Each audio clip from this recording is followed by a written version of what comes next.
Palavra da Verdade, a exposição bíblica com Hernandes Dias Lopes.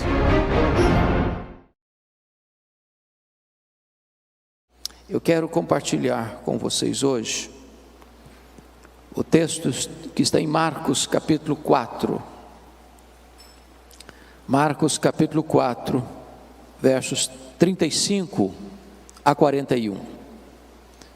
Peço que você abra sua Bíblia comigo e, ao ler o texto, mantenha a sua Bíblia aberta para você acompanhar comigo esta exposição. O texto diz o seguinte: naquele dia, sendo já tarde, disse Jesus aos seus discípulos: passemos para outra margem. E eles, despedindo a multidão, o levaram assim como estava no barco, e outros barcos o seguiam.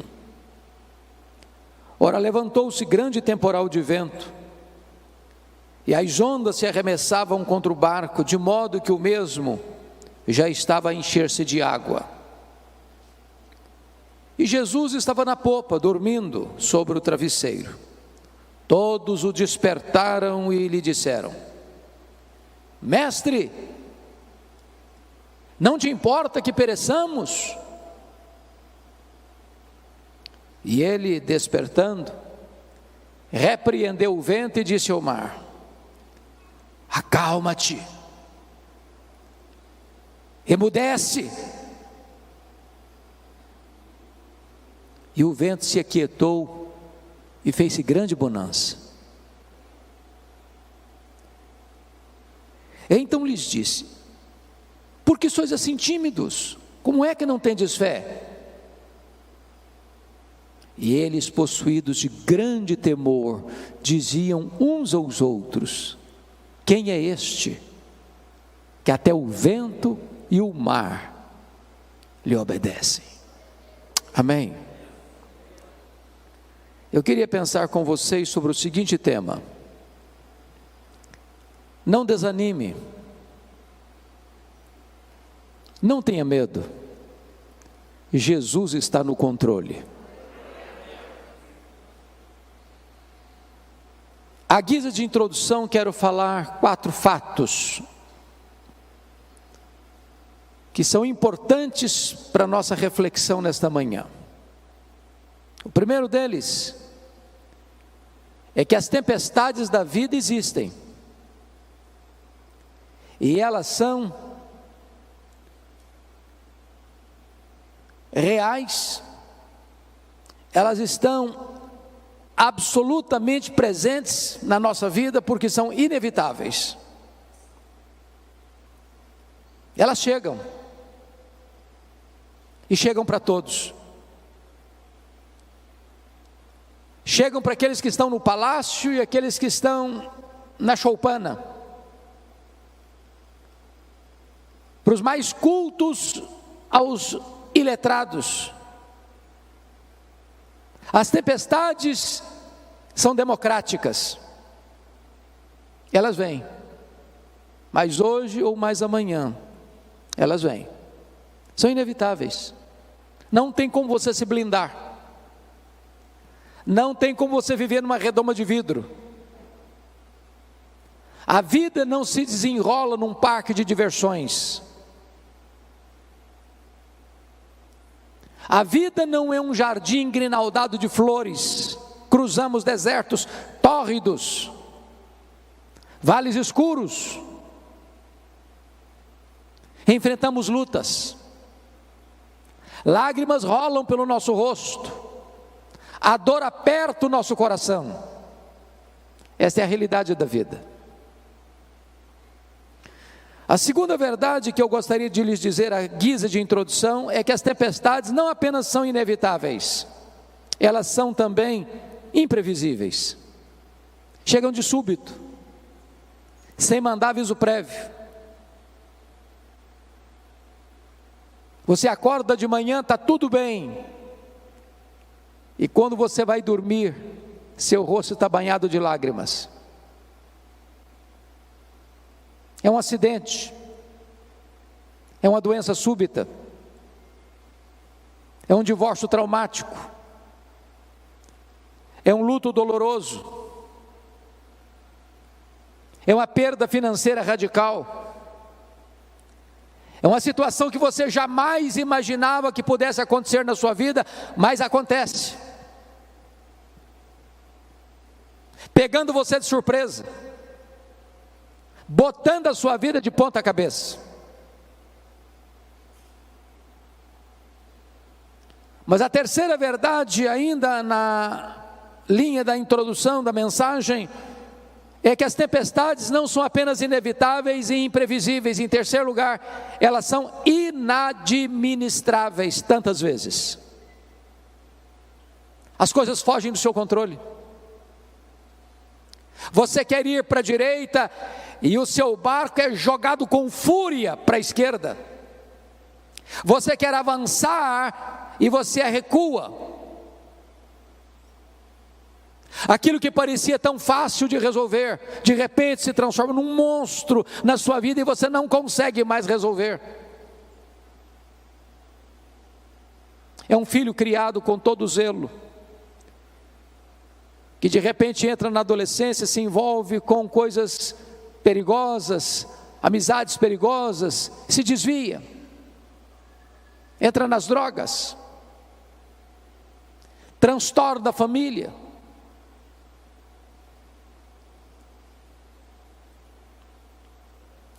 Mas eu quero concluir dizendo que, em último lugar, quarto e último lugar, as tempestades da vida são também pedagógicas. Louvado seja Deus, pedagógicas. Sabe o que significa isso? Tudo que vem à sua vida, por mais carrancuda que seja essa providência, pode isso estar fora do seu controle, mas não está fora do controle de Deus. Deus tem um plano nisso. Deus vai usar essa experiência dolorosa de tempestade, não para destruir você, mas para tonificar as musculaturas da sua alma, não para levar você ao naufrágio, mas para conduzir você a uma experiência mais profunda com Ele.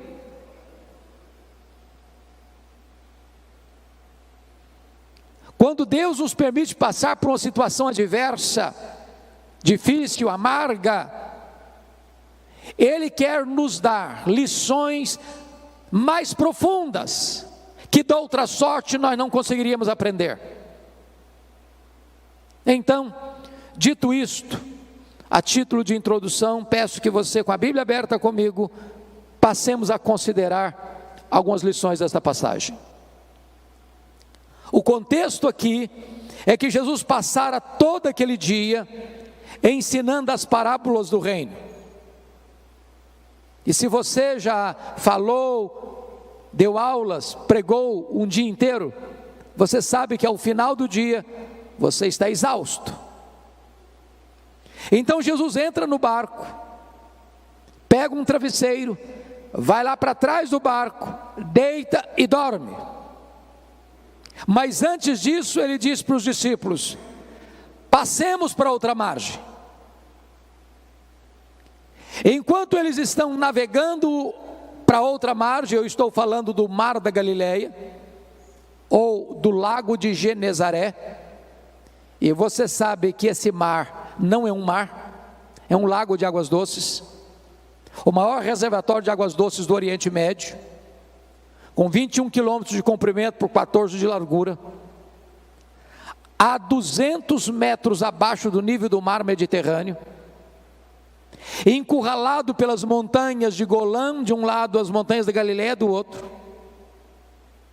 Enquanto navegam, subitamente surge uma tempestade de vento, e o barco é varrido de um lado para o outro. E os discípulos inicialmente devem ter pensado: vamos deixar o mestre descansar, nós temos habilidade e capacidade de resolver esse problema.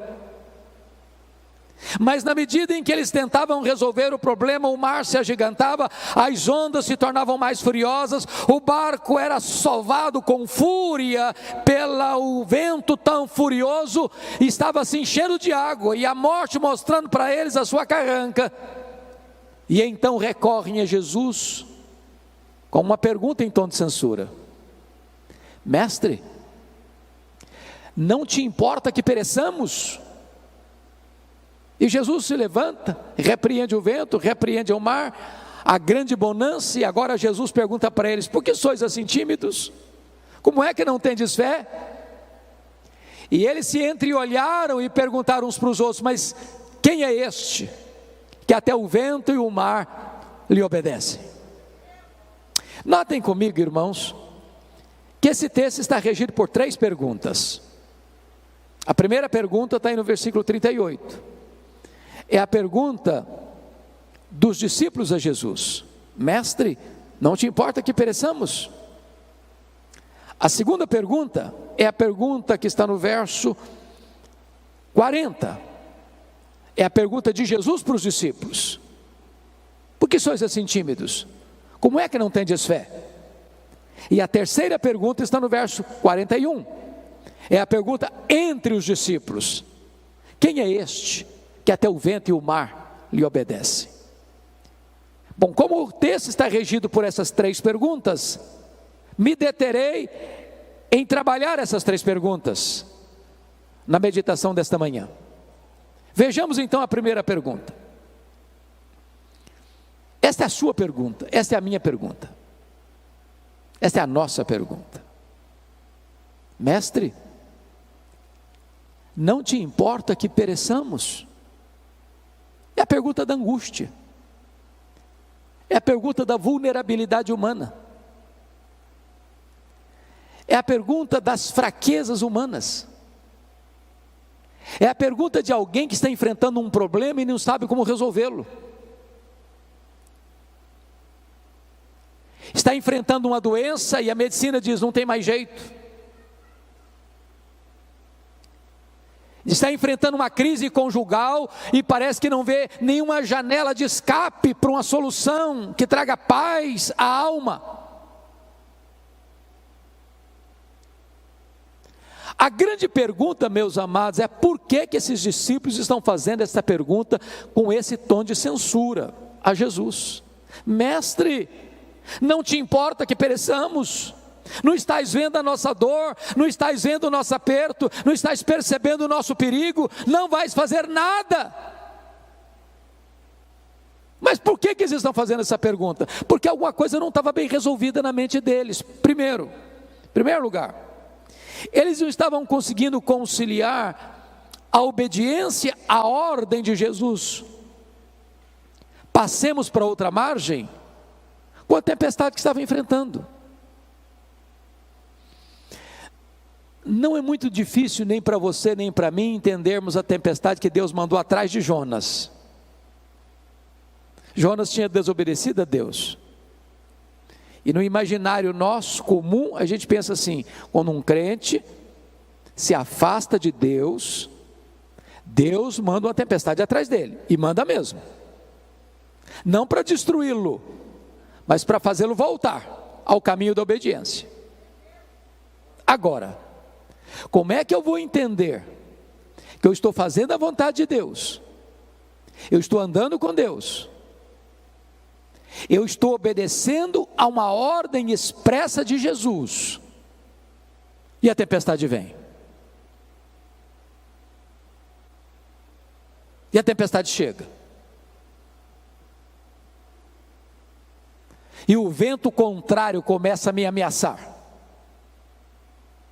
Na cabeça deles, isso não estava bem resolvido, porque a nossa expectativa é essa: se eu estou andando com Deus, vai dar tudo certo, nenhum imprevisto vai acontecer. Mas havia um segundo problema que levou esses discípulos a perguntarem a Jesus nesse tom de censura: Mestre, não te importa que pereçamos? Qual era o segundo problema? Era a urgência da necessidade deles com a demora de Jesus. em atendê-los. Por quê? O que Jesus estava fazendo no barco? Estava dormindo. Quem está dormindo não está agindo. E parece-nos que um dos dramas que nós enfrentamos na vida é que quando a coisa pega, quando o calo aperta, quando a dor lateja em nossa alma, quando as lágrimas quentes rolam em nossos olhos, quando a noite parece escura demais, você grita por socorro e só escuta o eco da sua voz. Deixa eu lhes dizer,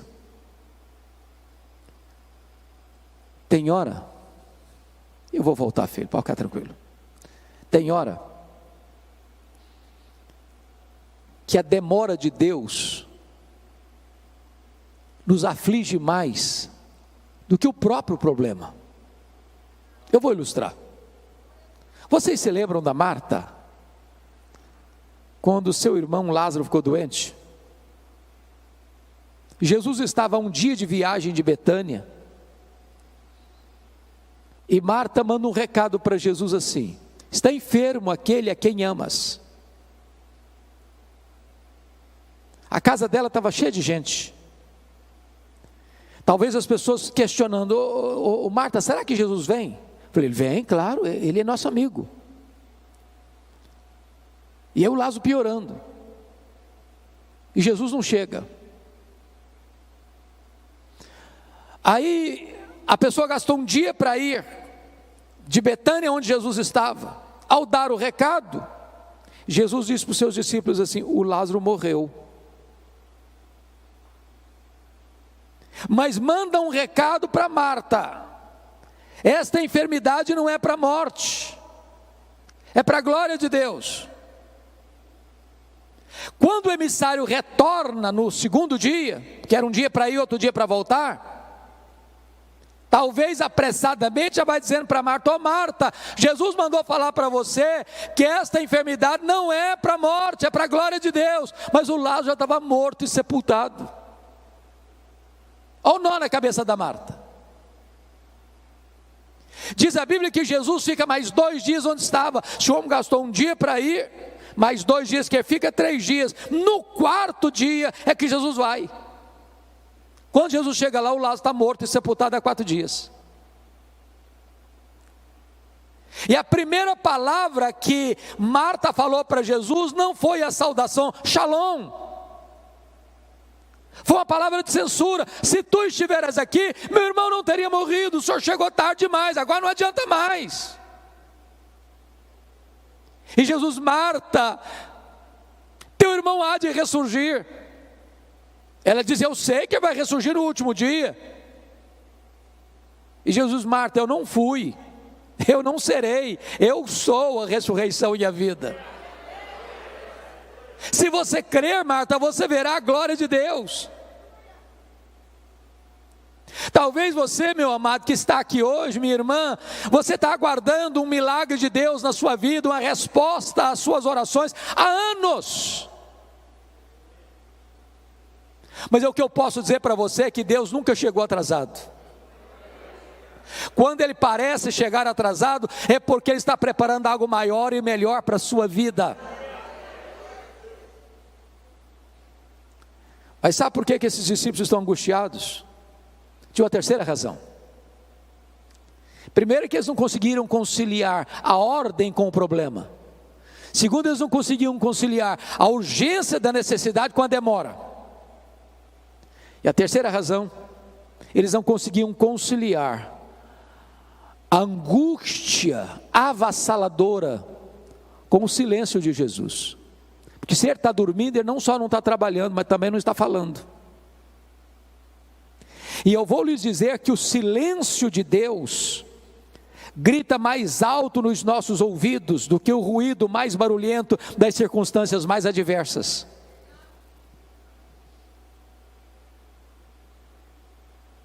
Quantos de nós, irmãos, nas noites mais escuras da alma, já gritou: socorro!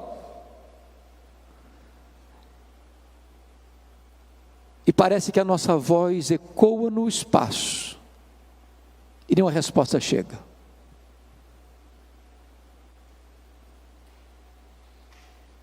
Mas quando Deus está em silêncio, Ele não está inativo, Ele não perdeu o controle, Ele está trabalhando e trabalhando por nós e não contra nós.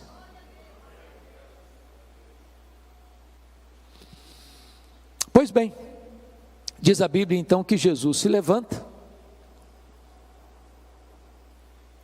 repreende o vento, repreende o mar, e é uma grande bonança.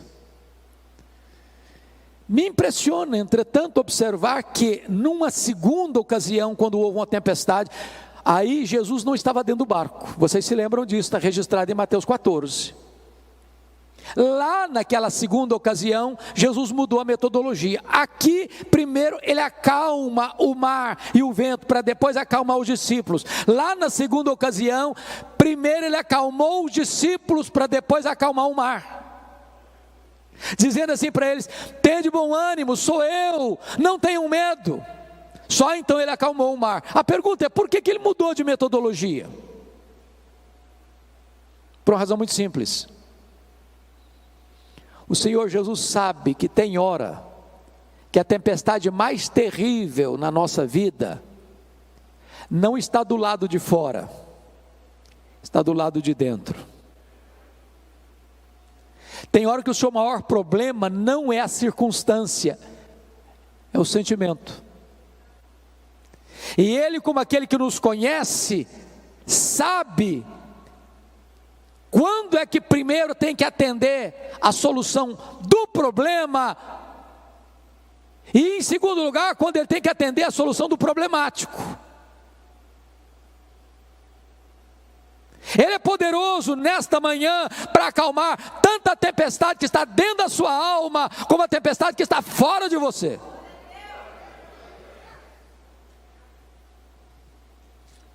E depois que Ele acalmou o mar, diz o texto no verso 40, que Jesus pergunta assim: por que sois assim tímidos? Como é que não tendes fé? Em outras palavras, por que vocês estão com medo? Agora, só convido você para se transportar para aquela circunstância, para aquela ocasião, e perguntar assim: se você estivesse lá dentro daquele barco, você estaria com medo? Ô, gente, eu fiz um único cruzeiro, um navio grande na vida. Fiz vários cruzeiros pequenos, mas grande, navio grande, uma vez só na vida.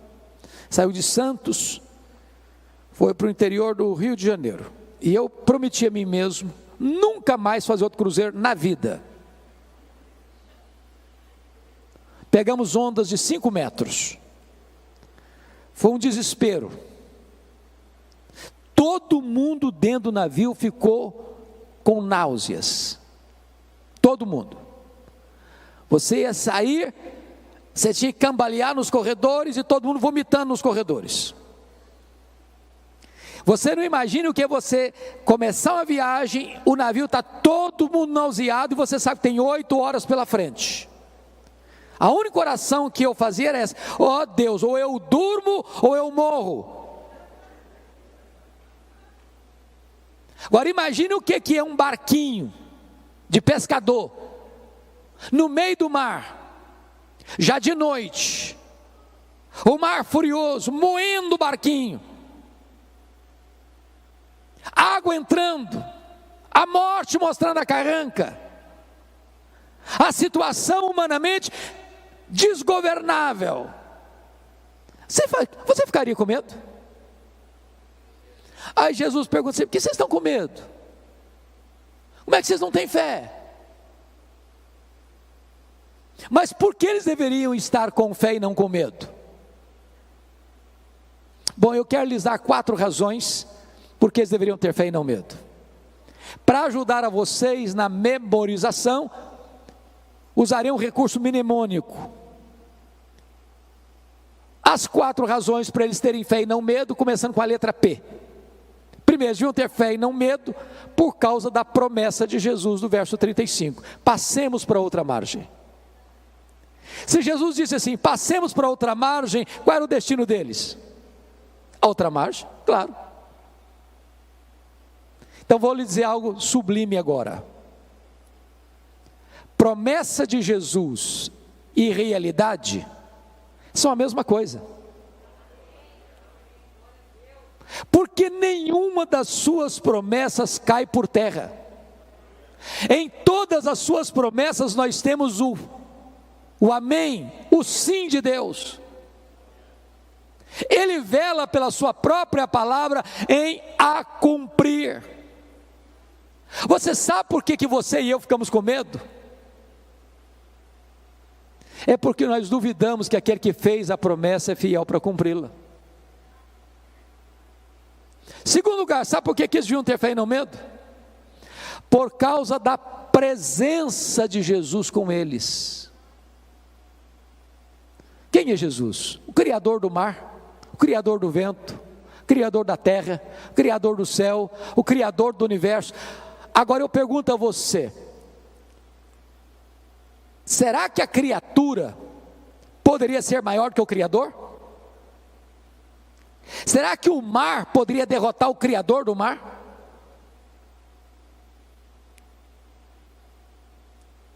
Aquele que criou todas as coisas estava dentro daquele barco. Aquele barco não podia afundar com o Criador do universo, o Filho de Deus.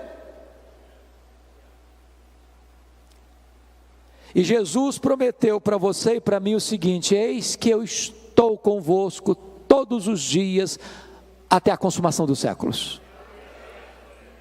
Nós não vencemos porque somos fortes, nós vencemos porque o Todo-Poderoso está conosco. Terceiro lugar, sabe por que deviam ter fé e não medo? Primeiro, por causa da promessa. Segundo, por causa da presença. Terceiro, por causa da paz de Jesus. Eu pergunto a vocês, o que Jesus estava fazendo dentro daquele barco? Dormindo. Agora, tem uma pergunta importante a fazer. Ele sabia que a tempestade viria? É óbvio que sim, claro. E se sabia, por que dormiu? Porque sabia que tudo estava sob controle. O que é paz? Paz não é ausência de tempestade. Paz é você saber que apesar da tempestade, tudo está sob controle. Não sob o seu controle, sob o controle de Jesus. Você pode ter paz no vale. Você pode ter paz na tempestade. Mesmo que as rédeas tenham saído das suas mãos, Deus continua com as mãos no leme da sua história. Quarto lugar, por que eles deviam ter fé e não medo? Primeiro, por causa da promessa. Segundo, por causa da presença. Terceiro, por causa da paz. Quarto, por causa do poder de Jesus. É maravilhoso você notar em Marcos que, propositadamente, Marcos reúne ao redor desta passagem 4 episódios que retratam o poder de Jesus. Primeiro nesta, onde ele tem poder sobre as leis da natureza, o vento escuta a sua voz, o mar obedece ao seu comando. Mas notem comigo que em seguida, capítulo 5, ele desembarca do outro lado, na região leste do lago, na região das montanhas de Golã, em território pagão, no território de Gadara, num despenhadeiro, dentro de um cemitério, de noite, quando entre os sepulcros tem um homem gritando, ferindo-se com pedras, louco, furioso, que ninguém podia prendê-lo com algemas.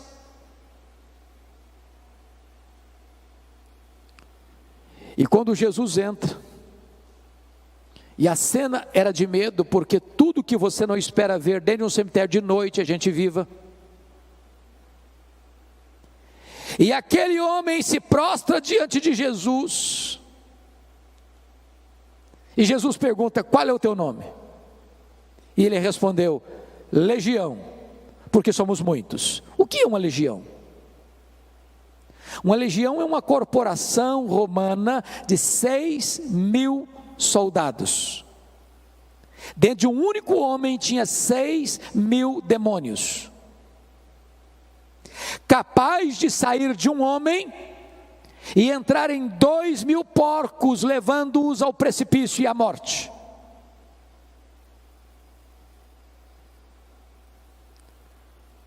Mas Jesus liberta aquele homem. Jesus transforma aquele homem. Jesus faz daquele homem um missionário, para provar uma coisa para nós: ele tem poder sobre as leis da natureza e ele tem poder sobre os demônios. Me impressiona, pastor Amarildo, nesse texto,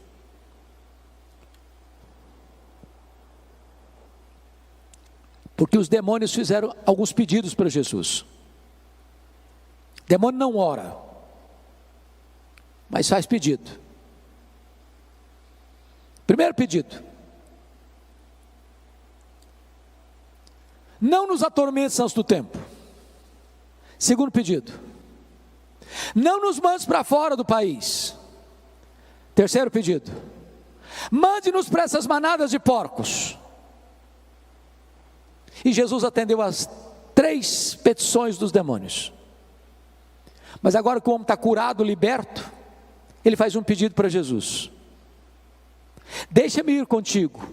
E Jesus não atendeu o pedido do homem salvo e liberto. Jesus diz: não, vai para os teus e conta lá para a tua família o quanto Deus fez por você. Por que Jesus atendeu o pedido dos demônios? Para provar uma coisa. Primeiro, que os demônios não são um mito, uma lenda. Segundo, para mostrar para o mundo inteiro o poder destruidor dos demônios na vida de uma pessoa, capaz de sair de um único homem que era foragido da justiça, ninguém conseguia botar mais a mão nele, ele quebrava a algema, a família tinha enjeitado a ele, a sociedade tinha enjeitado a ele, os vivos tinham enjeitado a ele, vivia entre os mortos.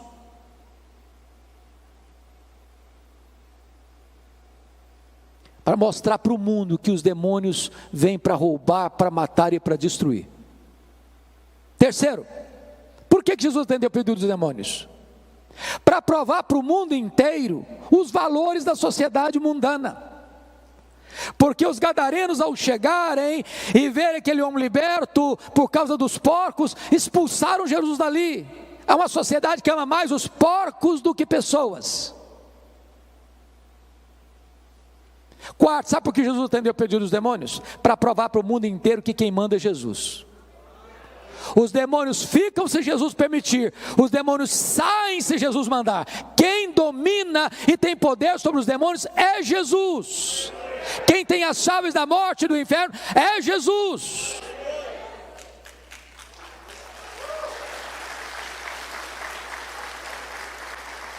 Então Jesus aqui prova que ele tem poder sobre os demônios. Mas quando você segue a leitura em Marcos 5, Jesus demonstra poder, agora não só sobre as naturezas, não só sobre os demônios, mas sobre a enfermidade, porque tem uma mulher hemorrágica, 12 anos esvaindo-se em sangue, a medicina não resolve o seu problema, o seu dinheiro está se acabando com tratamentos que não tiveram qualquer efeito para ela, e ela pensou: se eu apenas tocar na orla das vestes do Senhor Jesus, eu ficarei livre do meu mal. E ela tocou na orla das vestes de Jesus, e a hemorragia estancou-se no mesmo momento. Sabe por quê? Porque Jesus tem poder sobre a natureza, poder sobre os demônios e poder sobre as enfermidades. A última palavra não é da ciência, a última palavra não é da medicina, a última palavra é do Deus vivo, é do Filho de Deus. Mas em seguida, no capítulo 5, Jesus está indo no meio da multidão, porque Lázaro, o chefe da sinagoga, rogou a Jesus: Senhor, vá comigo à minha casa, porque a minha filhinha única de 12 anos está muito doente, está à beira da morte. E Jesus caminha com ele. Quando chega alguém, diz: não incomodes mais o mestre, a tua filha acabou de morrer. O desespero, a dor, a angústia, filha única. E Jesus olha para ele e diz: não temas, Jairo, crê somente. E Jesus chegou na casa de Jairo, a menina estava ainda estendida na cama, o seu corpo sem vida. Jesus se aproxima e diz: menina, talita cumi, significa: menina, está na hora de acordar, está na hora de levantar. E a morte escuta a voz de Jesus, e a menina ressuscita. Sabe por quê? Porque Jesus tem poder sobre a natureza, tem poder sobre os demônios, tem poder sobre a enfermidade, tem poder sobre a morte. Ele é a ressurreição e a vida. Ele entrou nas entranhas da morte, ele matou a morte, ele ganhou vitória sobre a morte, e ele se levantou com um corpo de glória. E ele promete para você que, se você crer nele, você nunca morrerá eternamente, porque você e eu também teremos um corpo de glória semelhante ao corpo da glória do Senhor Jesus Cristo. E você pode olhar como Paulo para a morte e dizer: onde está a morte, a tua vitória? Onde está a morte, o teu aguilhão? Tragada foi a morte pela vitória. O nosso Senhor tem poder sobre a morte.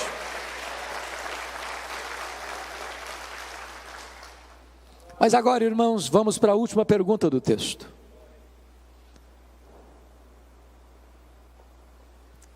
Eu fico imaginando o mar se acalmando como uma fera selvagem que precisa ser acalmada, o barco balançando, os discípulos todos molhados, porque o barco já estava se enchendo de água, aquelas jorros d'água batendo no barco, e eles estão completamente tomados de uma santa reverência, perguntando uns para os outros assim: mas quem é este que até o vento e o mar lhe obedecem? Que pergunta emblemática. Quem é este? E nós poderíamos responder essa pergunta hoje, dizendo o seguinte: este é aquele que, junto com o Pai e com o Espírito Santo, lá nos refolhos da eternidade, antes da criação do universo, no conselho da Trindade, traçaram um plano perfeito para a sua, para a minha, para a nossa vida.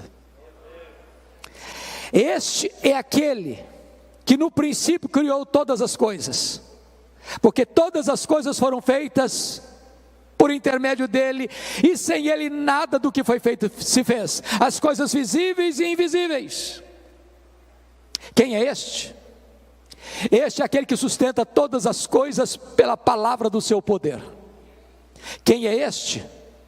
Este é a semente da mulher que nasceu para esmagar a cabeça da serpente. Quem é este? Este é aquele de quem os patriarcas falaram, para quem os profetas apontaram. Quem é este? Este é aquele que foi simbolizado pelo Cordeiro da Páscoa, cujo sangue, passado no batente das portas, libertou os primogênitos de Israel da morte no Egito. Quem é este? Este é aquele que foi simbolizado pelo tabernáculo, este é aquele que foi simbolizado pela arca da aliança, este é aquele que foi simbolizado por aquilo que estava dentro da arca, as tábuas da lei, o vaso com maná, a vara seca de Arão que floresceu. Este é aquele que foi simbolizado pela tampa da arca, o propiciatório, onde a glória de Deus se manifestava. Quem é este? Este é aquele que foi simbolizado pelas festas de Israel, pelos sacrifícios do templo, pelo sábado. Tudo era a sombra dele, ele é a realidade. Quem é este? Este é o maravilhoso conselheiro, Deus forte, o Pai da eternidade, o príncipe da paz. Quem é este? Este é o sol da justiça, a brilhante estrela da manhã. Quem é este? Este é o Messias prometido, este é o Filho de Deus, que na plenitude dos tempos nasceu de mulher, nasceu sob a lei, para ser o nosso Redentor. Quem é este? Este é o Verbo eterno, pessoal, divino, autoexistente, Criador, que se fez carne e habitou entre nós, cheio de graça e de verdade, e vimos a sua glória, glória como do unigênito do Pai. Quem é este? Ora, este é aquele que pode dizer: eu sou. Antes que Abraão existisse, eu sou. Este é o pão da vida, este é a luz do mundo, este é a porta das ovelhas, este é o bom pastor, este é a ressurreição e a vida, este é o caminho e a verdade e a vida, e ninguém vem ao Pai senão por ele. Este é a videira verdadeira. Quem é este? Este é o cabeça da igreja, este é o fundamento da igreja, este é o dono da igreja, este é o edificador da igreja, este é o protetor da igreja. Quem é este? Este é o amado da nossa alma, este é a nossa alegria, este é a nossa herança, este é a nossa paz, este é a nossa justiça, este é o Filho de Deus que desceu da glória e entrou na nossa história e pisou o nosso chão e bebeu a nossa água e chorou a nossa lágrima e sentiu a nossa dor e carregou com os nossos pecados sobre o seu corpo no madeiro. Quem é este? Este é aquele que no Getsemane suou sangue por amor de nós, é aquele que chorou no Getsemane, aquele que bebeu sozinho o cálice amargo da ira de Deus, este é aquele que foi cuspido e esbordoado no sinédrio, este é aquele que foi espancado e vilipendiado no pretório romano, este é aquele que carregou sobre o seu corpo no madeiro os nossos pecados e andou pelas ruas de Jerusalém apinhadas e debaixo de uma multidão sangue sedenta gritando: crucifica-o, crucifica-o, crucifica-o. Quem é este? Este é aquele que foi pregado naquela cruz, naquele leito vertical da morte, este é aquele que transformou aquele patíbulo de horror no instrumento da sua própria salvação.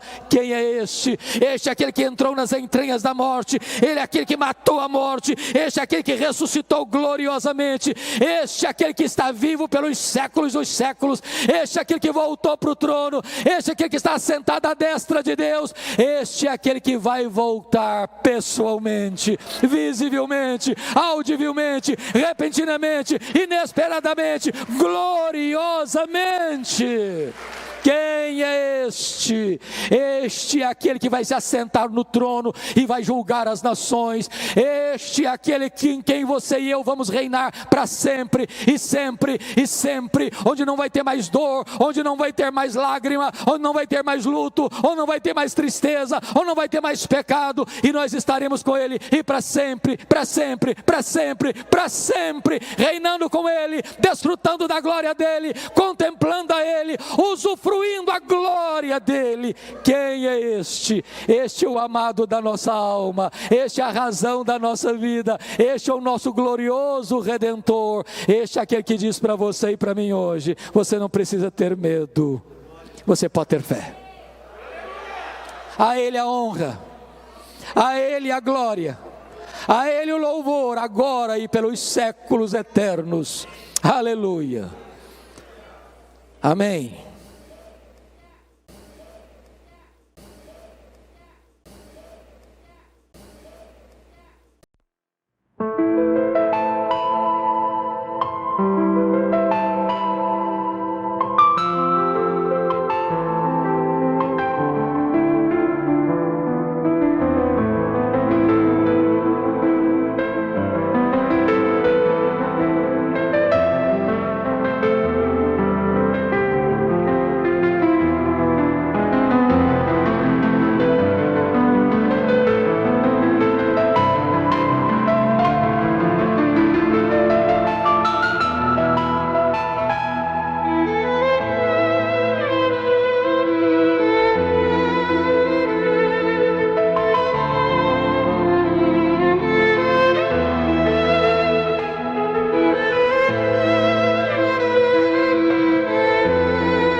Palavra da Verdade, com Hernandes Dias Lopes.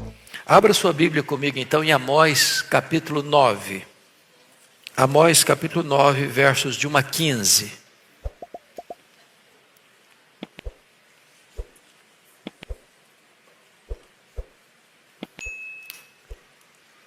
Esse texto diz assim: Vi o Senhor que estava em pé junto ao altar, e me disse: fere os capitéis, e estremecerão os umbrais, e faze tudo em pedaços sobre a cabeça de todos eles.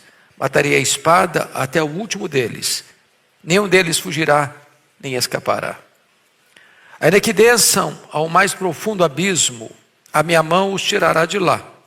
Se subirem ao céu, de lá os farei descer. Se esconderem no cume do Carmelo, de lá buscá-los-ei e de lá os tirarei. E se dos meus olhos se ocultarem no fundo do mar, de lá darei ordem à serpente e ela os morderá. Se forem para o cativeiro, diante de seus inimigos, ali darei ordem à espada e ela os matará. Porei os olhos sobre eles para o mal e não para o bem. Porque o Senhor dos exércitos é o que toca a terra e ela se derrete. E todos os que habitam nela se enlutarão. Ela subirá toda como o Nilo e abaixará como o rio do Egito. Deus é o que edifica as suas câmaras no céu, e a sua abóbada fundou na terra. É o que chama as águas do mar e as derrama sobre a terra. Senhor é o seu nome. Não sois vós para mim, ó filhos de Israel, como os filhos dos etíopes, diz o Senhor. Não fiz eu subir a Israel da terra do Egito, e de Caftor os filisteus, e de Quir os sírios?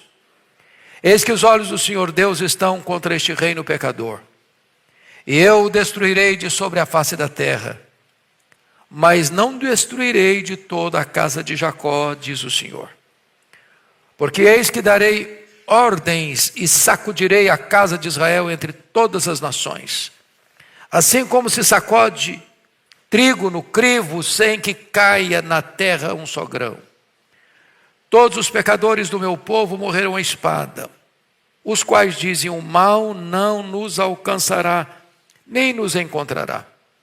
Naquele dia, levantarei o tabernáculo caído de Davi, repararei as suas brechas, e levantando-o das suas ruínas, restaurá-lo-ei como fora nos dias da antiguidade, para que possua o restante de Edom e todas as nações que são chamadas pelo meu nome, diz o Senhor, que faz estas coisas.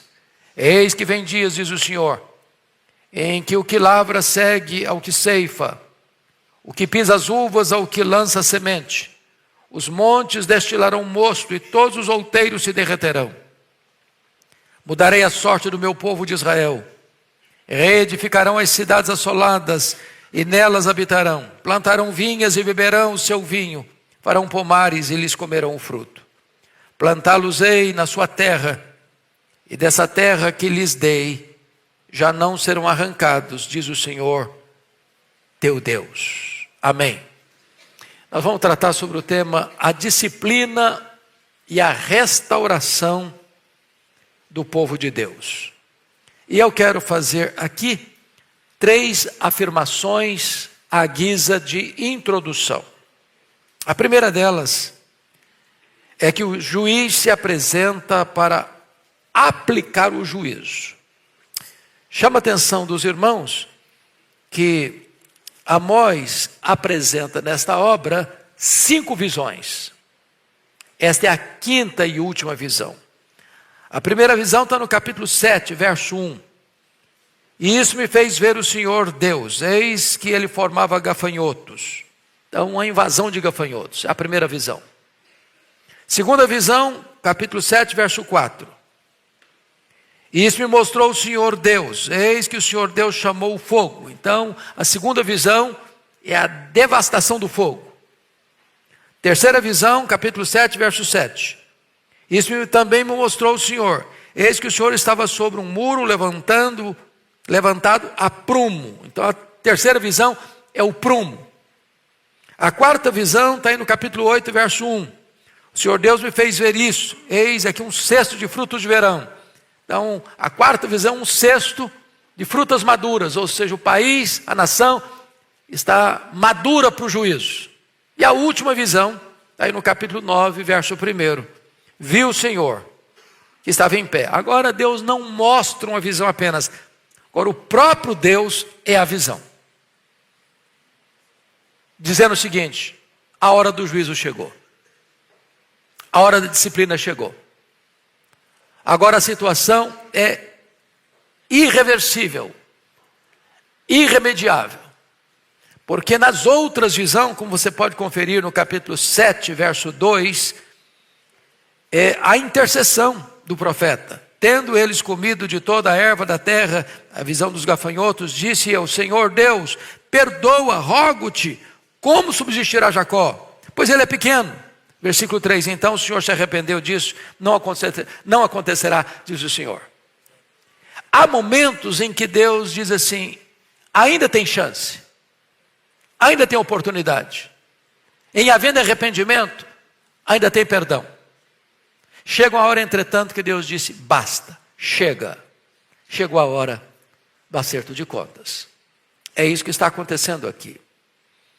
Então, vejam vocês, a visão agora é que o juiz está presente para julgar e o santuário, e preste atenção, não está falando da casa de Deus de Jerusalém, está falando do santuário pagão, sincrético, que Jeroboão I levantou em Dan no norte e em Betel no sul. Um templo onde se adorava um bezerro de ouro. Um templo onde os sacerdotes foram forjados, criados, nomeados em competição e substituição ao sacerdócio levítico legítimo. E Deus está dizendo o seguinte: agora esse santuário vai ser derrubado de cima a baixo. Não vai mais permanecer.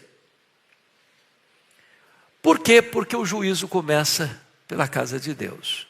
O que Deus está fazendo é desmantelando, desconstruindo, desmontando, arruinando por completo o sistema religioso idólatra, criado por Jeroboão I. Então, só queria que os irmãos prestassem muita atenção nesse ponto.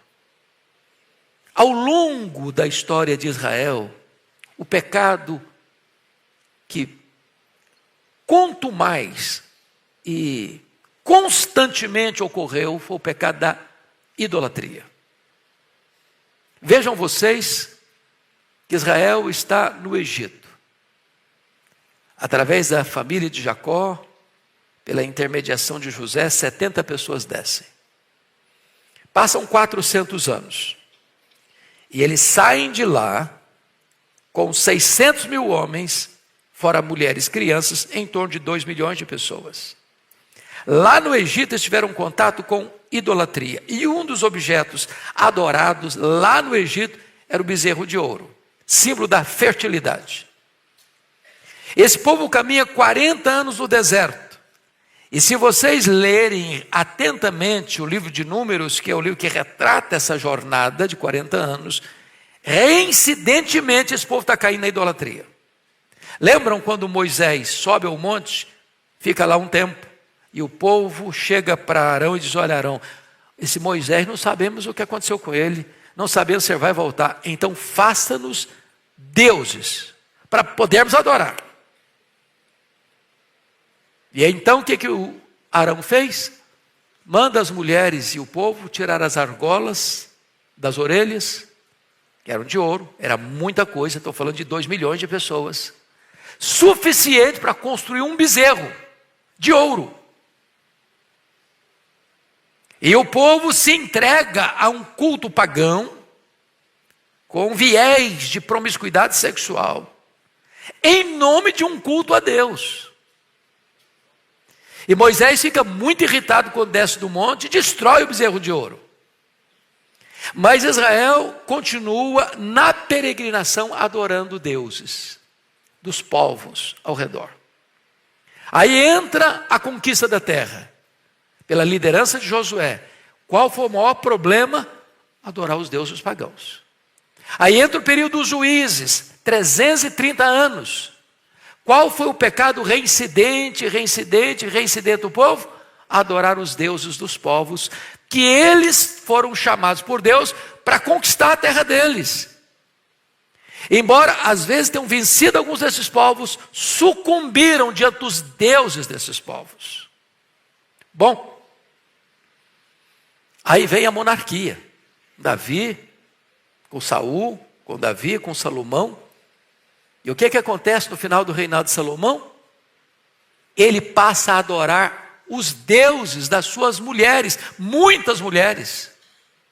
Não só adorar, mas construir capelas, templos a deuses pagãos.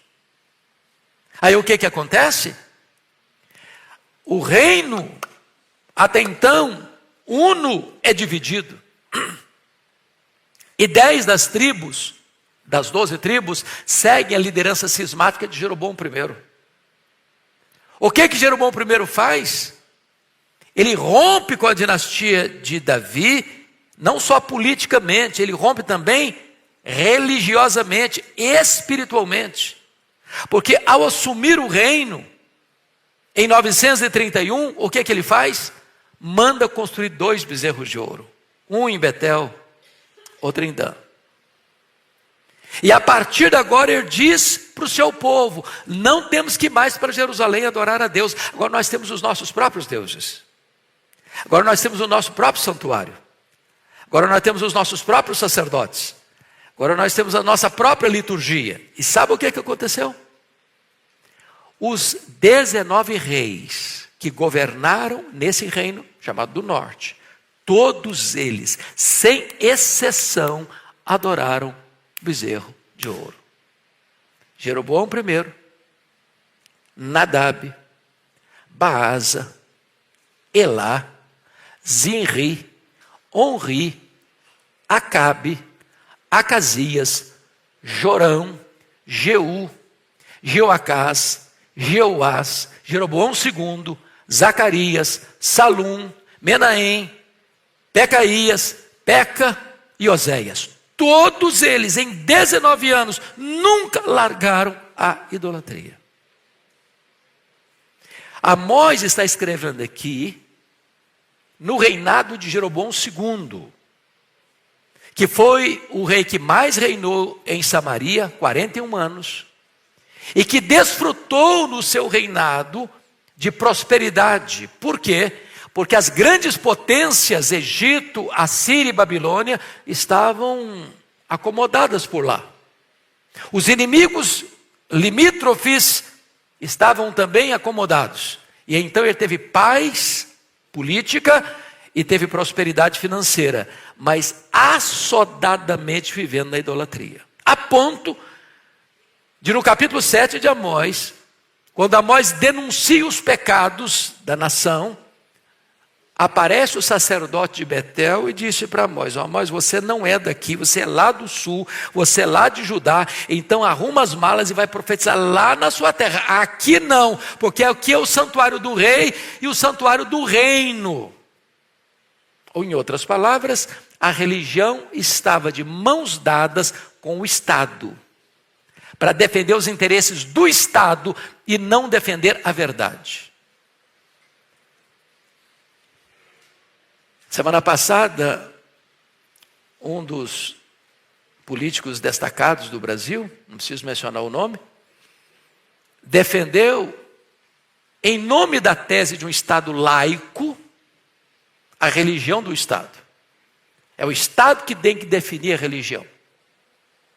Isso é cair no pecado de Jeroboão I. Isso é dizer que é o Estado que legitima a religião e não a verdade de Deus. E todas as vezes na história que o Estado quis domesticar a religião e que a religião esteve a serviço do Estado, o povo caiu na mais tosca idolatria e opressão. É isso que está acontecendo aqui. O que é que acontece? O culto que essa religião presta não é o culto que agrada a Deus. Pode conferir comigo o capítulo 5, versos 21 e 23. Ponha na tela para toda a igreja ler comigo. Leia aí comigo. Aborreço, desprezo as vossas festas com as vossas assembleias solenes não tenho nenhum prazer, e ainda que me ofereçais holocaustos e vossas ofertas de manjares, não me agradarei deles, nem atentarei para as ofertas pacíficas de vossos animais cevados. Afasta de mim o estrépito dos teus cânticos, porque não ouvirei as melodias da tua ira. Agora preste atenção de novo. Quando a teologia é falsa, é impossível que a ética seja verdadeira. Por quê? Porque a teologia é mãe da ética. A ética é filho da teologia. Assim como o homem crê, assim ele é. Então vamos ver a ética então. Veja lá capítulo 2, versículo 8. Põe na tela, vamos juntos. E se deitam ao pé de qualquer altar, sobre roupas empenhadas, e na casa do seu Deus bebem o vinho dos que foram multados. Então a promiscuidade e a prevaricação no uso dos recursos espirituais. Olha o capítulo 4, verso 4. Olha a ética torta aí, versículo 4, vamos lá. Vinde a Betel, transgredi, a Gilgal e multiplicai as transgressões. E cada manhã trazei os vossos sacrifícios, e de 3 em 3 dias os vossos dias. Ou seja, os rituais estão acontecendo, embora o culto é pagão. É sincrético, mas está lá acontecendo as coisas. Mas Deus olha, quanto mais vocês fazem sacrifício, mais vocês pecam, mais vocês multiplicam as suas transgressões. Quando a teologia é ruim, a ética não pode ser boa. 8,14, olha aí. Toda a igreja comigo. Os que agora juram pelo ídolo de Samaria e dizem, como é certo viver o teu Deus, ó Dan, e como é certo viver o culto de Berseba, esses mesmos cairão e não se levantarão jamais. Por quê? Porque estão jurando por um ídolo, por um bezerro de ouro, e não em nome do Deus vivo e todo-poderoso. Então o que é que Deus está fazendo agora? Estou fazendo uma introdução longa para entrar no texto. O que é que Deus está fazendo agora? Ele falou, olha, essa religião pagã não vai subsistir mais. Deus está desconstruindo tudo. Deus está desmoronando tudo. Deus está destruindo o templo. Deus está destruindo os adoradores desse falso Deus e dessa falsa religião. Deus está fazendo uma faxina geral na sua disciplina. Como assim? Veja você que está profetizando no tempo áureo de Israel. Esse povo vai ser levado para o cativeiro. Um reino poderoso virá e saqueará e matará e levará o povo para a escravidão. Então, essa é a introdução deste capítulo que vamos agora passar a considerar. Então, com a Bíblia aberta aí comigo, vamos à análise do texto. Então, esse texto tem 3 divisões básicas. A primeira divisão, Deus julga de forma inescapável o seu povo, versos 1 a 6. Segundo, Deus governa soberanamente as nações, versos 7 a 10. Terceiro, Deus restaura o seu povo, versos 11 a 15. Preste atenção nisso. Via de regra, os profetas de Deus apontam o pecado, apontam a disciplina e apontam a restauração. Em havendo arrependimento, há perdão. Em havendo volta para o Senhor, Deus suspende o juízo e aplica a sua graça.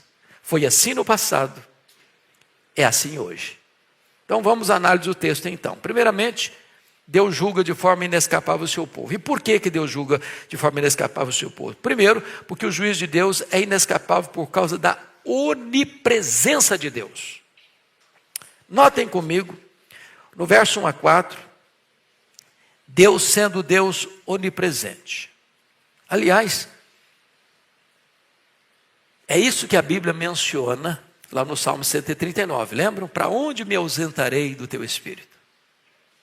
Se suba aos céus, lá estás. Se desce ao mais profundo abismo, lá estás também. Se eu tomo as asas da alvorada e me detenho nos confins dos mares, ainda lá me haverá de guiar a tua mão. Ou seja, Deus é inescapável. Não há buraco possa esconder de Deus. Não há caverna que a pessoa possa ficar escondido do olhar perscrutador de Deus. Aliás, há um texto que eu gostaria que vocês lessem comigo, porque é uma cena do juízo final, e na mesma situação as pessoas querem fugir de Deus, se esconder de Deus. Elas não estão com medo de morrer, não estão até querendo morrer, mas nem isso conseguem. Elas estão com medo da presença do juiz. Leia lá comigo, por favor, Apocalipse capítulo 6, versos 12 a 17. Olha que cena dramática do juízo final, diante do Deus onipresente e inescapável. A igreja toda lê em voz alta comigo esses versos, 12 a 17. Vamos juntos. Vi quando o cordeiro abriu o sexto selo, e sobreveio grande terremoto. O sol se tornou negro como saco de crina, a lua toda como sangue. As estrelas do céu caíram à terra, como figueira quando abalada por vento forte, deixa cair os seus figos. E o céu recolheu-se, como que num pergaminho, quando se enrola. Então, todos os montes e ilhas foram movidos dos seus lugares. Os reis da terra, os grandes, os comandantes, os ricos, os poderosos, e todo escravo e todo livre se esconderam nas cavernas e nos penhascos dos montes, e disseram aos montes e aos rochedos: caí sobre nós, e escondei-nos da face daquele que se assenta no trono e da ira do Cordeiro, porque chegou o grande dia da ira deles, e quem é que pode suster-se? Ou seja, Deus é inescapável. Onde os homens vão tentar fugir de Deus? Primeiro, não há refúgio sobrenatural. Versículo 2. O mais profundo abismo é o Sheol. A palavra aqui, Sheol, é o túmulo. E ele diz: ainda que desça o mais profundo abismo, a minha mão os tirará de lá. Se subirem ao céu, de lá os farei descer. Ele pega os dois extremos, o mais baixo, o mais alto. Se você está falando aí no mundo espiritual, não há chance de se escapar do juízo de Deus. Não há refúgio sobrenatural. Mas no verso 3 ele diz que não há refúgio natural. Leia o verso 3 comigo, 9:3. Toda a igreja comigo, vamos juntos? Se esconderem no cume do Carmelo, de lá buscá-los-ei, de lá os tirarei. Se dos meus olhos se ocultarem no fundo do mar, ela darei ordem à serpente, ela os morderá. Então vamos entender a questão natural. Ele está falando do Carmelo. Carmelo não é um monte, é uma cordilheira de montanhas. 600 metros acima do nível do mar. Por que ele menciona o Carmelo? Porque o Carmelo não é só uma cordilheira de montanhas. Carmelo tem centenas de buracos, de cavernas, onde se escondiam as pessoas das perseguições. Lembram lá daquele homem que escondeu os profetas de Deus quando Jezabel estava perseguindo-os para matar? Nas cavernas do monte, da cordilheira de montanha do Carmelo. Então o que ele está dizendo? Ainda que as pessoas se escondam nas cavernas dos montes, ou ainda que as pessoas tentam se esconder lá nas profundezas do mar, não há geografia natural que possa livrar alguém das mãos de Deus quando ele se levanta para julgar. Essa é a ideia que o texto quer passar. Mas em terceiro lugar, não há refúgio sobrenatural, não há refúgio natural e não há refúgio político. Olha o verso 4, leia o 4 comigo. Se forem para o cativeiro, diante de seus inimigos, ali darei ordem à espada, e ela os matará, porque os olhos sobre eles para o mal e não para o bem. Então veja você que eles poderiam pensar, bom, quando o cativeiro chegar, e chegou, e nós estivermos debaixo do guarda-chuva do grande e poderoso império assírio, aí Deus não nos alcançará, aí Deus não nos achará. Engano. Deus está lá em cima, Deus está lá embaixo, e Deus está em qualquer geografia política do mundo, quando se trata do seu juízo. Ou seja, Deus é inescapável. Segundo ponto, É que o juízo de Deus é inescapável não só por causa da sua onipresença, mas é também inescapável por causa da sua onipotência. São os versos 5 e 6. Vamos ler juntos 5 e 6. Toda a igreja comigo. Porque o Senhor dos exércitos, é o que toca a terra, e ela se derrete. E todos os que habitam nela se enlutarão. Ela subirá toda como o Nilo, e abaixará como o rio do Egito. Deus é o que edifica as suas câmaras no céu, e a sua abóbada fundou na terra, e o que chama as águas do mar, e as derrama sobre a terra.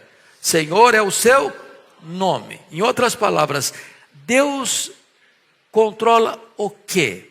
Controla a terra, conforme o verso 5. Controla quem? Todos os que habitam na terra.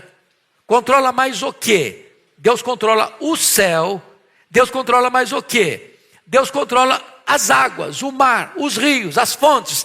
Ou seja, não há espaço no universo onde o poder de Deus não esteja completamente sendo exercido soberanamente. Quando Deus se levanta, não tem escapatória. Porque Ele está em todo lugar e Ele tem todo o poder. Essa é a ideia que Amós quer passar para nós. Traduzindo isso em termos de realidade. Sabe o que Deus está dizendo? Sou eu que estou preparando um grande e poderoso império, que virá, e que saqueará, e que matará, e que escravizará. Preste atenção nisso, irmãos. Eu estou falando das 10 tribos do norte. E Deus levanta a Síria, que é chamada da vara da ira de Deus. Então, as 10 tribos do norte de Israel não caiu nas mãos da Síria em 722, porque era frágil, ou porque a Síria era poderosa. É verdade, Israel era frágil comparado ao poderoso império assírio. Mas foi Deus quem entregou.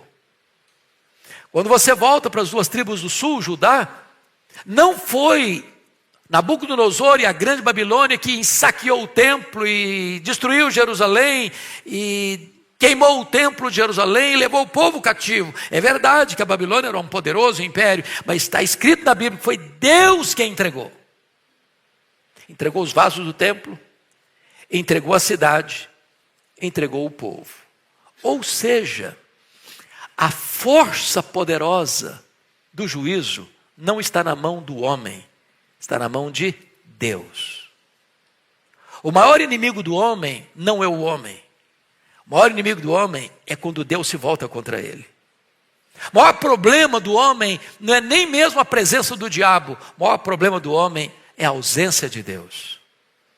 Aqui está um ponto que Israel não entendeu. Ele está debaixo do juízo divino.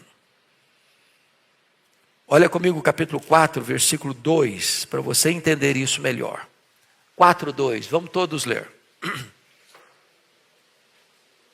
Jurou o Senhor Deus, pela sua santidade, que dias estão para vir sobre vós, em que vos levarão com anzóis e as vossas restantes como fisga de pesca. Então, quem está trazendo a Síria é o próprio Deus. Vamos ao segundo ponto, então, da nossa mensagem. O Deus que governa soberanamente as nações. Aqui tem um ponto muito importante para nós. Porque às vezes, irmãos, nós criamos uma imagem de Deus como se Deus fosse um Deus tribal. Ou seja, Ele é o Deus de Israel. Ele só se importa com Israel. Ele só governa Israel. A ação dele é só direcionada a Israel. Deus não tem nada a ver com as outras nações. Às vezes nós pensamos também que o nosso Deus só é o Deus da igreja. Que Deus só está se importando com questões religiosas, eclesiásticas, espirituais. Isso é uma visão distorcida de Deus. Deus é o soberano Senhor do universo. Deus é o soberano Senhor das nações. Deus é o Deus que interfere nos negócios das nações.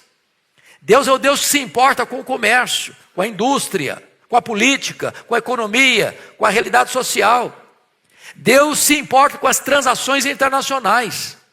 Deus é o soberano Senhor de tudo. E agora Deus vai mostrar isso para eles. Deus se importa com quem? Se importa com Israel. Mas o versículo 7, confirem comigo, de Amós 9:7, ele se importa também com mais quem? Com os etíopes. Ele se importa também com quem mais? Com os filisteus. Com quem mais? Com os sírios. Ou seja, ele está dando exemplos de que Deus é o Deus do universo e das nações. O que ele está dizendo? Que Israel não pode inchar o peito e levantar o narizinho e pensar, não, o nosso êxodo, só nós experimentamos um êxodo, uma libertação. Não! O versículo 7, leia comigo o verso 7, por gentileza. Não sois vós para mim, ó filhos de Israel, como os filhos dos etíopes, diz o Senhor. Não fiz eu subir a Israel da terra do Egito, de Cáfita os filisteus, e de Quiro os sírios? Ou seja, os filisteus tiveram também um êxodo. Os sírios também tiveram um êxodo. Como Israel teve um êxodo. Ou seja, não pense que Deus só gosta de você. E que Deus não se importa com os outros. Aliás, esse foi um problema de Israel. Achar que Deus é nosso amigo. E inimigo de todo mundo que nós não gostamos. Nós queremos que Deus seja nosso amigo, que Deus seja inimigo dos nossos desafetos. E Deus não se enquadra nisso. Deus é livre, Deus é soberano, Ele ama incondicionalmente. Ele ama as nações. Então o seu governo opera em toda a terra. Quando você está falando, por exemplo, dos filisteus, eu quero destacar os filisteus, porque os filisteus, também os sírios, porque se você ler a história de Israel, tanto os sírios da Síria, quanto os filisteus, eles foram os inimigos de Israel ao longo dos séculos. E onde moravam os filisteus? De onde procede esse povo? Lá da Grécia, lá do Mar Egeu. E eles se transferiram para essa região de Israel, ali no litoral do Mar Mediterrâneo. E eles eram mais desenvolvidos do que Israel no que tange a tecnologia, no que tange a arte da guerra, a arte da agricultura. E mesmo esse povo sendo e tornando-se inimigo de Israel, quem os libertou lá daquela região do Mar Egeu e os colocou lá naquela região da Palestina foi o próprio Deus. Então Deus governa e opera em toda a terra. Agora notem, o governo divino não faz vistas grossas ao pecado na vida de seu próprio povo. Capítulo 8, vamos ler juntos. Eis, toda a igreja comigo, bota na tela, versículo 8. Conseguiu? Vamos lá, toda a igreja comigo. Eis que os olhos do Senhor Deus estão contra este reino pecador, e eu destruirei de sobre a face da terra. Até aqui. Até aqui. Então, não é apenas as nações pagãs que estão debaixo do desgosto de Deus, mas também o seu povo que rebeldemente, recalcitrantemente, teimosamente quer permanecer no pecado. Ou seja, Deus não tem dois pesos e duas medidas. Deus não pesa pesa a mão sobre um e alivia a mão sobre o outro. Deus não é injusto. Às vezes, na realidade humana, você vê essa prática da injustiça. Para um, vale o favor da lei. Para outro, vale o rigor da lei. Para um, tudo está errado. Para outro, o errado está certo. Não, Deus não é assim. Deus não é assim. Deus abomina o pecado aqui, ali e além fronteiras. Terceiro, o governo divino salva o remanescente segundo a graça. Então vamos ler agora do verso 8b até o versículo 10, começando lá no 8 com o mas. Todo mundo comigo. Mas não destruirei de todo a casa de Jacó, diz o Senhor. Porque eis que darei ordens e sacudirei a casa de Israel entre todas as nações, assim como sacode trigo no crivo, sem que caia na terra um só grão. Todos os pecadores do meu povo morrerão à espada, os quais dizem: o mal não nos alcançará, nem nos encontrará. Então vamos entender algumas coisas aqui.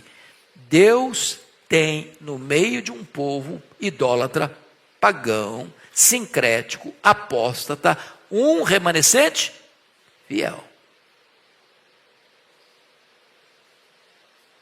E Deus sabe distinguir o justo do ímpio. Às vezes, irmãos, nós temos a síndrome de Elias. Qual é a síndrome de Elias? Só eu fiquei, Senhor. Só eu. Só tem eu de crente nessa nação. Só tem a minha igreja que é bíblica. Só tem a minha denominação que é fiel. Isso é um perigo. Isso é um risco. Deus tem muita gente fiel, você nunca viu, você não conhece, que não faz parte da nossa congregação, que não faz parte da nossa denominação. Deus sabe quem é quem. Por quê? Porque o verdadeiro israelita não é aquele que tem o sangue de Abraão correndo em suas veias. É aquele que tem a fé de Abraão habitando em seu coração. Nós vamos ter algumas surpresas no céu, penso. Você aqui? Que surpresa! Cadê o fulano? Não está aqui? Pensava que estivesse. Ou talvez você ainda se surpreenda com você. Puxa vida, cheguei.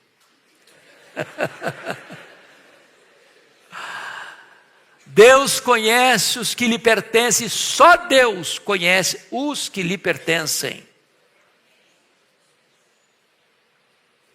Segundo, Deus tem um remanescente da graça que será poupado. E segundo, Deus usará a peneira para separar o trigo da palha. Irmãos, peneira é uma linguagem rural. Quem não sabe o que é peneira aqui, levanta a mão. O cara que nasceu na cidade nunca foi na roça. Todo mundo sabe, né? Todo mundo sabe. A peneira tem aqueles buraquinhos, se chama de crivo. O que Deus está dizendo? Eu vou peneirar meu povo. Vou botar meu povo na peneira. Para que o agricultor bota o cereal na peneira? Para quê? Para joeirar, tirar o quê? As impurezas. Mas ele não pode permitir, porque vai ter prejuízo, que o grão, que é valoroso, que é nutritivo, que é importante, vá junto com as impurezas. Então o papel da peneira é o quê? Balançar para lá, balançar para cá, sacudir aqui, sacudir ali, para que as impurezas caiam dentro do buraco do crivo, mas nenhum grão pode cair lá no meio das impurezas, senão o camarada tem prejuízo. Aliás, notinha de rodapé.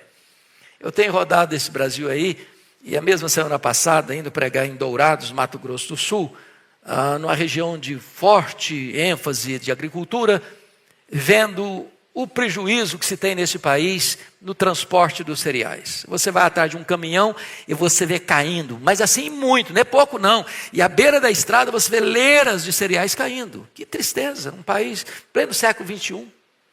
Poderia melhorar nossa forma de transportar. Vamos fechar um pouco melhor esses caminhões. Você tem um prejuízo de mais de 15% de toda a produção no transporte. Gente, isso é um atraso. Um atraso. Se é a mesma coisa do camarada lá da peneira deixar cair 15% do produto tão importante lá no meio das impurezas. que Deus está fazendo com o seu povo? Botando o seu povo na peneira. Deus já tinha botado o prumo. Para que um construtor usa prumo? Para quê? Para saber se o muro que ele está levantando está certo. Se estiver torto, vai cair. Então, preste atenção aqui. Versículo 9. Vamos ler de novo o 9, porque esse versículo é muito importante. Porque eis que darei ordens, sacudirei a casa de Israel entre todas as nações. Então, preste atenção. Quem é o agente desse peneiramento? Deus. Deus. O que Deus está fazendo em balançando? Lançando o seu povo para onde? Para onde? Entre todas as nações. Assim como se sacode trigo no crivo, sem que caia na terra um só grão. Irmãos, isso é maravilhoso. Sabe o que significa isso? Deus não perde nenhuma ovelha do seu rebanho. Deus não confunde o falso com o verdadeiro. O seu povo vai ser disciplinado entre as nações, mas nenhum só grão vai cair da peneira de Deus. Para que o agricultor usa a peneira? Para separar a palha do grão. Palha é queimada, vira cinza, não tem valor. Mas o grão é tão precioso que Deus não deixa cair sequer um grão. Deus não deixa sequer um dos seus perecer. Chamamos isso de segurança da salvação. Louvado seja Deus. Versículo 10. Deus não poupará os que deliberadamente desejam viver no pecado. Então preste atenção nisso. Deus não deixa cair no chão nenhum grão, mas Deus não deixa também nenhuma palha na peneira. Versículo 10, toda a igreja comigo. Todos os pecadores do meu povo morrerão à espada, os quais dizem, o mal não nos alcançará, nem nos encontrará. Então vamos entender isso aqui no contexto. Qual o contexto, irmãos, dessa palavra? Amós está profetizando no reinado de quem mesmo? Jeroboão II. Quantos anos esse cara governou em Samaria? Quantos? 41 anos.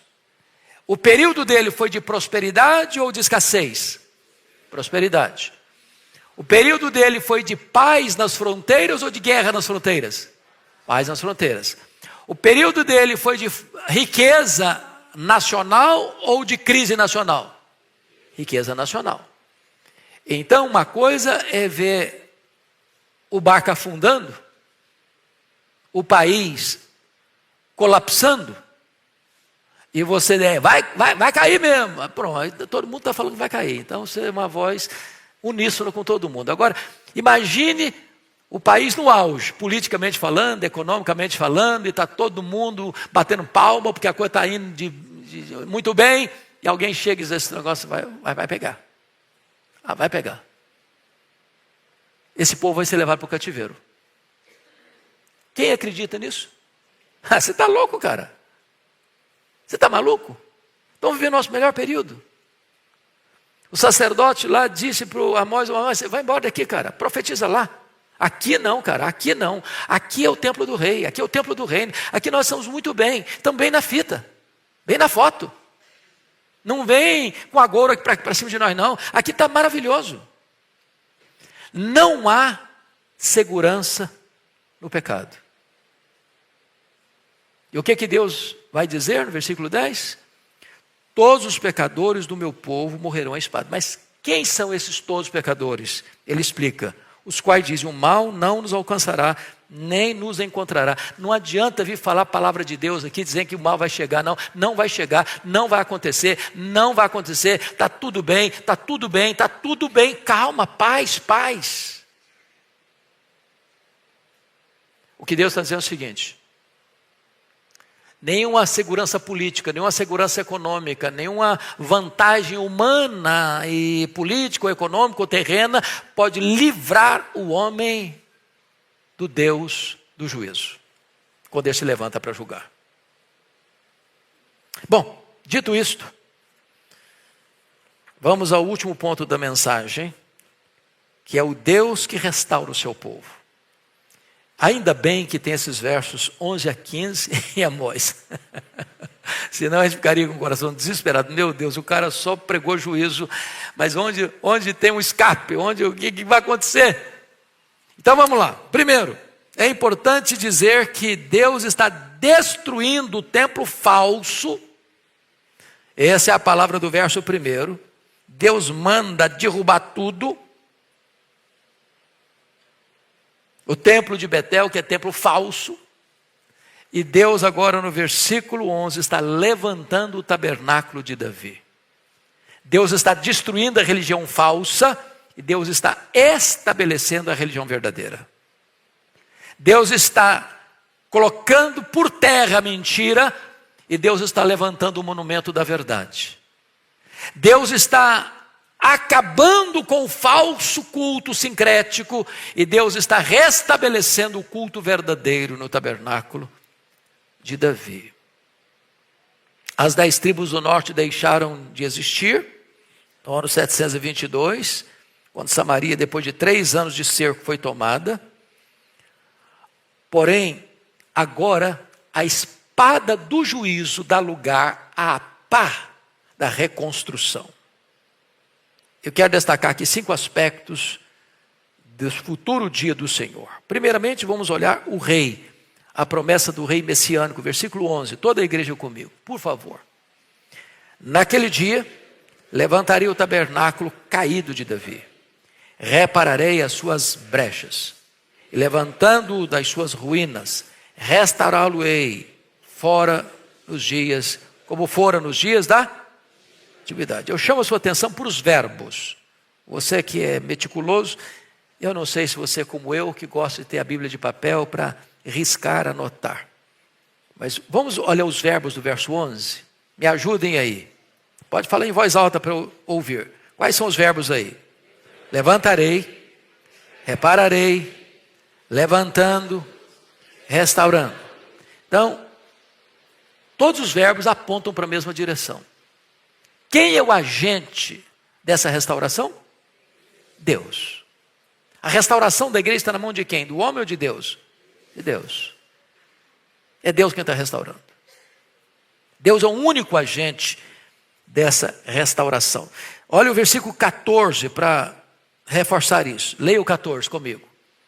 Mudarei a sorte do meu povo de Israel. Até aqui. Quem vai mudar a sorte do povo? Deus. Versículo 15. Primeira parte, todos juntos. Plantá-los-ei na sua terra. Quem está plantando? Deus. Então quem é o agente da restauração? Deus. É Ele quem faz. Ele quem aplica o juízo e quem traz restauração. Segundo, as nações, o fim do muro de separação. Versículo 12, a igreja comigo. Para que possuam o restante de Edom e todas as nações que são chamadas pelo meu nome, diz o Senhor, que faz estas coisas. Então vamos entender isso aqui. Ele cita emblematicamente Edom. E ele, além de Edom, todas as nações. Ele está falando de um projeto macro, maior, que começa lá em Gênesis 12, versículo 2. Em ti serão abençoadas quantas nações da terra? Todas as nações da terra. Do que Amós está falando? Amós está levantando aqui, irmãos, a ideia maior da igreja, que conquista as nações, não com o poder da espada, não com decretos de cortes, não com leis do legislativo, não com a batuta do executivo. A igreja alcança as nações com o poder da sua palavra. E por que Edom é mencionado? Por uma questão emblemática. Porque vocês sabem que Edom era parente de Israel, certo? De onde procede o povo edomita? De Esaú. Esaú é irmão gêmeo de Jacó. Mas os edomitas, Edom, tornaram-se inimigos irreconciliáveis de Israel. Foram um problema na travessia do deserto. E lá no capítulo 1 de Amós, se confere comigo aí, versículo 11. Podemos botar na tela? 1:11, por favor? Toda a igreja. Assim diz o Senhor: por 3 transgressões de Edom, e por 4 não sustarei o castigo, porque perseguiu seu irmão a espada, e baniu toda a misericórdia. E a sua ira não cessou de despedaçar, e reteve a sua indignação para sempre. Edom foi inimigo de Israel de forma cruel. Quando Jerusalém estava sendo tomada pelos babilônios, pelos caldeus, o povo edomita ficou nas encruzilhadas, matando os que tentavam escapar, ou capturando-os e entregando-os aos caldeus. Agora o evangelho chega e derruba o muro da inimizade. Agora a igreja de Deus constrói pontes de reconciliação, onde o pecado tinha levantado muros de separação. Agora todas as nações pertencem ao Senhor. E aí você vai entender melhor o que está lá em Apocalipse 5:9. Bota na tela, por favor, Apocalipse 5:9, para todos nós lermos. Vamos juntos? E entoavam novo cântico, dizendo: digno és de tomar o livro e de abrir-lhe os selos, porque foste morto, e com o teu sangue compraste para Deus os que procedem de toda tribo, língua, povo e nação. Agora a igreja de Deus alcança as nações da terra. Por quê? Porque tinha um mistério de Deus. E está lá em Efésios 3:6. Põe na tela para lermos. 3:6. Qual o grande mistério de Deus? Vamos lá? A saber que os gentios são co-herdeiros, membros do mesmo corpo e co-participantes da promessa em Cristo Jesus por meio do Evangelho. Agora não é mais Israel étnico, agora é a igreja do Deus vivo, composta de judeus e gentios, que alcança todos os povos, todas as etnias, todas as nações da terra, porque foram comprados pelo sangue de Jesus, o Cordeiro de Deus. Louvado seja o Senhor. Terceiro, a terra, o fim do cativeiro da corrupção. Versículo 13, Amós 9:13, na tela para todo mundo ler. Vamos juntos? Eis que vem dias, diz o Senhor, em que o que lavra segue logo ao que ceifa, o que pisa as uvas ao que lança a semente. Os montes destilarão o mosto e todos os outeiros se derreterão. É claro que pode ser uma linguagem física, material, o que aconteceu de fato na agricultura, onde as pessoas não só plantam, mas também colhem, não só colhem, mas também desfrutam.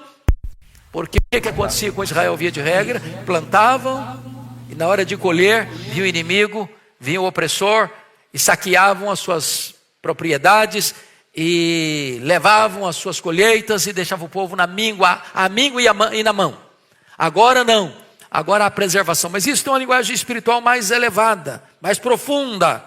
Ele está falando aqui, irmãos, do cativeiro da corrupção a que a própria terra foi sujeita por causa do pecado. E a Bíblia diz que a terra geme,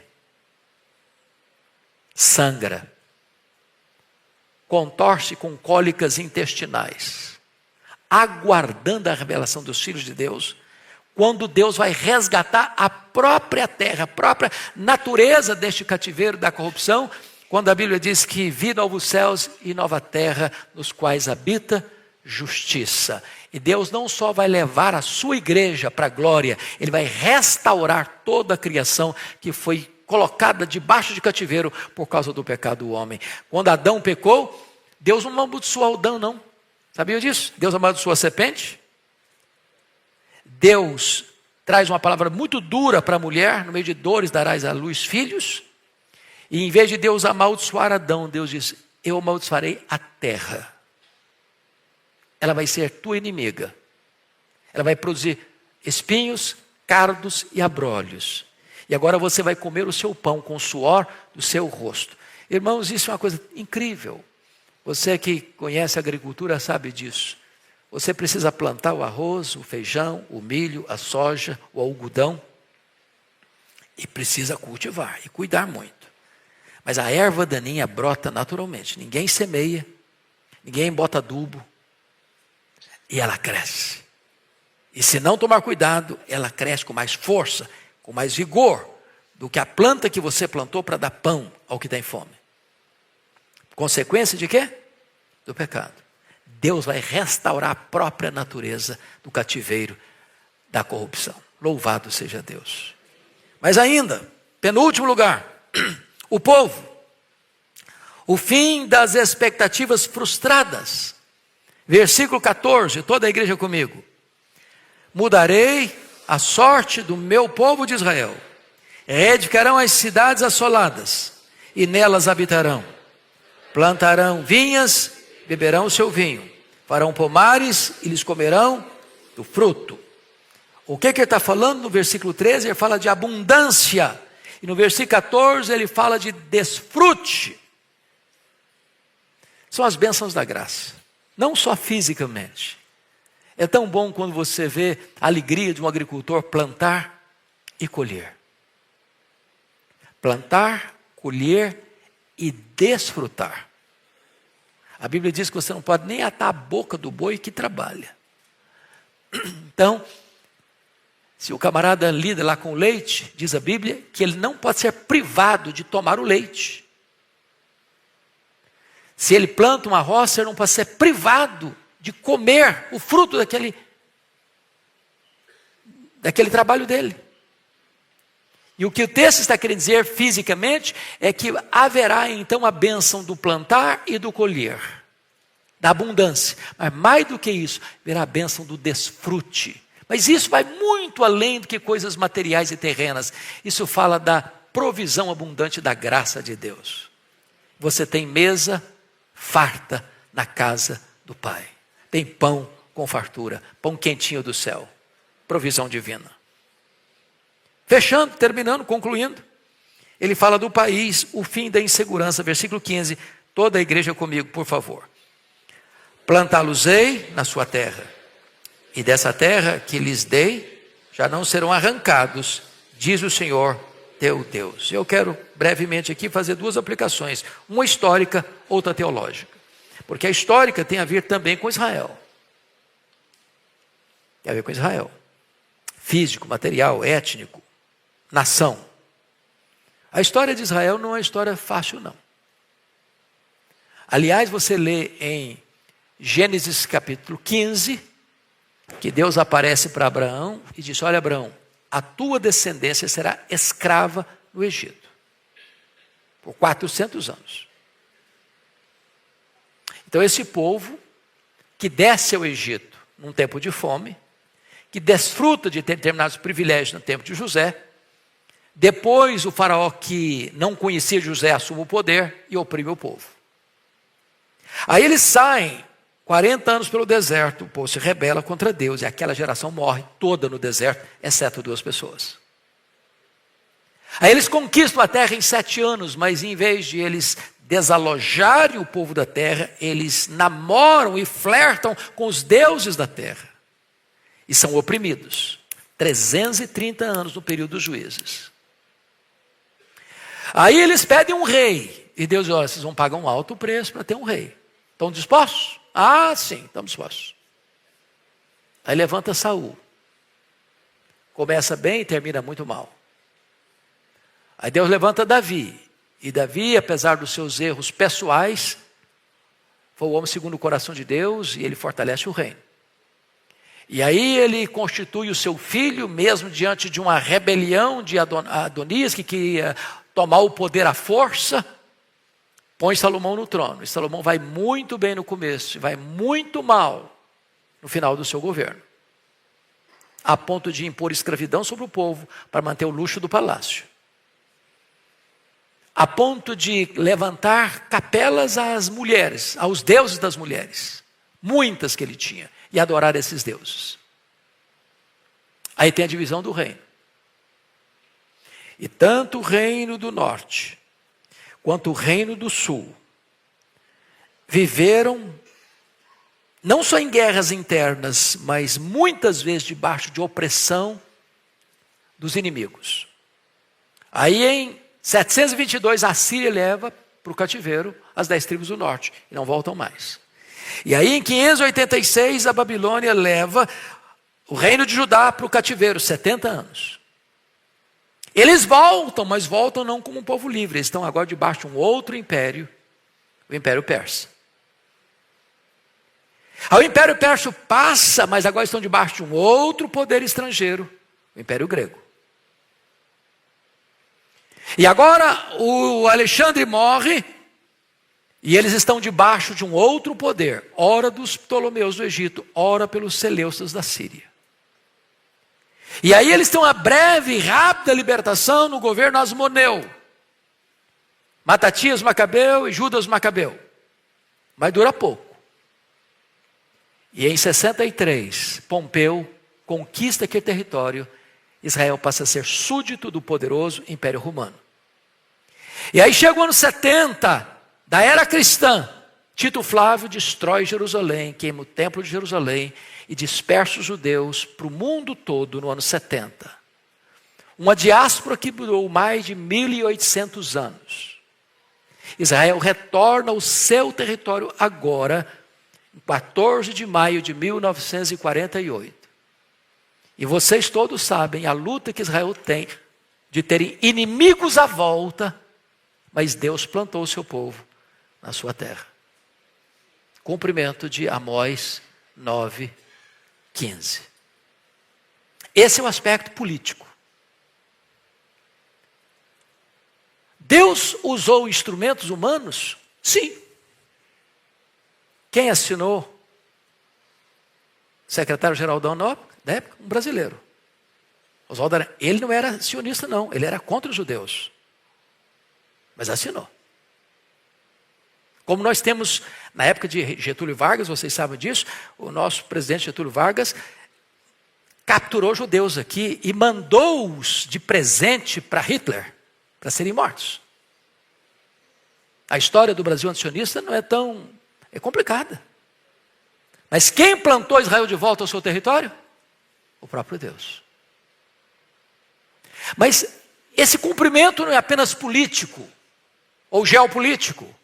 Esse cumprimento, irmãos, vai muito além agora numa aplicação teológica. O que significa isso? Plantá-los-ei na sua terra e dessa terra que lhes dei, já não serão arrancados, diz o Senhor. É uma aplicação espiritual da segurança da salvação.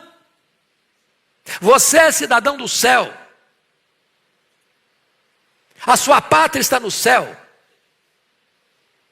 Você foi selado com o Espírito Santo da promessa e você é propriedade exclusiva de Deus. E ninguém, e força humana, e força terrena, e força demoníaca, força espiritual, jamais poderá arrancar você das mãos do Senhor, dessa terra que é a nova Canaã celestial. Louvado seja Deus. Temos plena segurança espiritual. Deus nos ajude, irmãos, a compreendermos esta verdade que Jesus nos ensinou. As minhas ovelhas ouvem a minha voz e me seguem. Eu dou a elas a vida eterna e ninguém as arrebatará das minhas mãos. E Paulo diz, eu estou muito certo de que nem a morte, nem a vida, nem os anjos, nem os principados, nem as potestades, nem os poderes, nem a altura, nem a profundidade, nem qualquer outra criatura poderá separar-nos do amor de Deus que está em Cristo Jesus, nosso Senhor. Plena segurança. Aqui ficamos então na conclusão do livro de Amós. Se Deus permitir, na próxima aula que tivermos aqui, nós estaremos iniciando o livro de Abacuque. E eu peço a gentileza a você de ler esse livro. Só 3 capítulos. Uma mensagem poderosa da parte de Deus para o nosso coração. Vamos ficar em pé e vamos orar.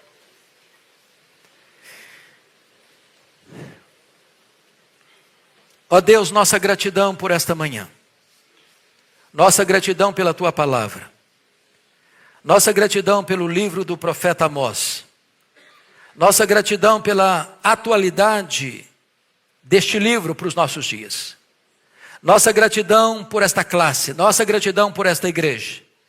Nossa gratidão por termos a oportunidade e a liberdade de abrir as Escrituras e estudá-la nesta nação. Louvado seja o teu nome. Deus, assim como Israel se desviou do caminho, a nação brasileira tem se desviado também do teu caminho, Senhor. Às vezes aqueles que são chamados teu povo também têm transgredido a tua lei e se insurgido contra a tua soberania. Tem misericórdia de nós, poupa o teu povo, Senhor, e restaura a nossa sorte. É a nossa súplica em nome de Jesus. Amém.